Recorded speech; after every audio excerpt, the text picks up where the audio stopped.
Bizda ishlar ketyapti akalar. Hammaga kuninglar xayrli bo'lsin. Ko'rishlaring mumkin bu yoqda. Buni polностью yurg'izib olganmiz. Endi bugun zapchaslari kelishi kerak mashinani. Bu yerda Damas olib qo'yganmiz. Mordalari almashadi akalar. Polностью ishlar davom etmoqda. Norik servisga kelaverasizlar bemalol. Hozirgi vaqtda ishlarimiz zinch. Bu xonada ham mashinalarimiz, Kia'larimiz bo'linib, polностью yechilinyapti. Zapchaslarni ko'rsatib o'taman. Polni Kia'niki hammasi. Mashina o'zini ko'rsata olmayman. Shunaqa holatda kelgan zapchaslari.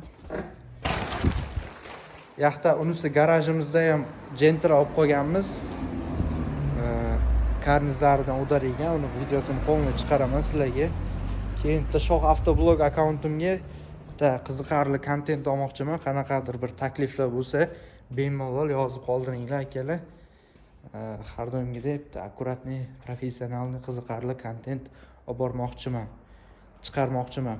Sizlarni menga bermoqchi bo'lgan savollaring yoki qanaqadir shu haqida bir kontent chiqsin deb yozib yuborsalaringiz, sizlarga chotki qilib chiqarib beraman. Akalar, hammaga rahmat.